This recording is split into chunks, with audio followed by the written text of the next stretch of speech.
بسم اللہ الرحمن الرحیم۔ میرے بھائیو، استغفار پڑھنے اور استغفار کی فضائل کیا ہے، دنیاوی کیا فوائد ہے اور اخروی کیا فوائد ہے، اور اس کی دلیل کیا ہے، قرآن اور حدیث سے کیا ثابت ہے۔ اللہ تعالیٰ قرآن کریم میں فرماتے ہیں فَقُلْتُ اسْتَغْفِرُوا رَبَّكُمْ إِنَّهُ كَانَ غَفَّارًا، کہ بھئی استغفار پڑھو، اللہ تعالیٰ بخشش کرنے والا ہے۔ یہ قرآن کریم میں موجود ہے، پوری تفصیل کے ساتھ میرے بھائی موجود ہے۔ تو اس سے معلوم ہوا کہ استغفار کرنے کے بہت زیادہ فوائد ہے۔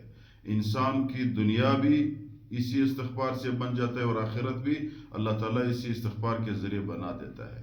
فرماتے ہیں کتاب میں طوبیٰ لمن وجد فی صحیفتی، خوش قسمت ہے وہ شخص جس کی صحیفے میں قیامت کے دن استغفاراً کثیرا، استغفار زیادہ سے زیادہ کثرت کے ساتھ استغفار پایا گیا، یہ شخص خوش قسمت ہے اور کامیاب ہو جائے گا۔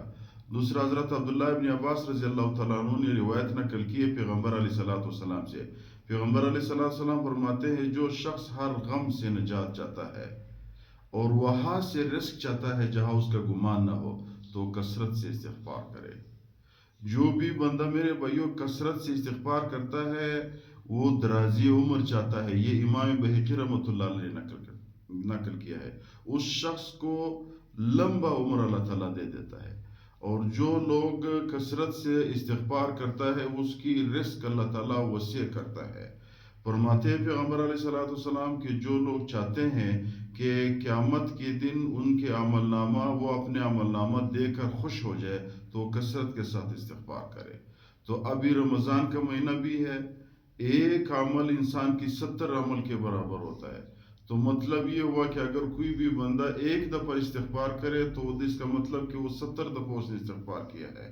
کون سی استغفار پڑھنی چاہیے؟ جو آپ کو آسان ہو۔ صرف استغفر اللہ بھی پڑھ سکتے ہیں، استغفر اللہ العظیم لا الہ الا هو الحی القیوم بھی پڑھ سکتے ہو۔ اگر عربی نہیں آتا ہے، پشتو میں بھی مانگ سکتے ہو، یا اللہ میرے گناہ معاف کرے۔ اردو میں بھی مانگ سکتے ہو، اللہ ہمارے گناہوں کو معاف کرے۔ یعنی جو بھی آپ کو آسانی ہو پڑھ لے۔ صرف عربی الفاظ میں یہ ہے کہ برکت ہوتی ہے کیونکہ قرآن کریم عربی پہ ہے۔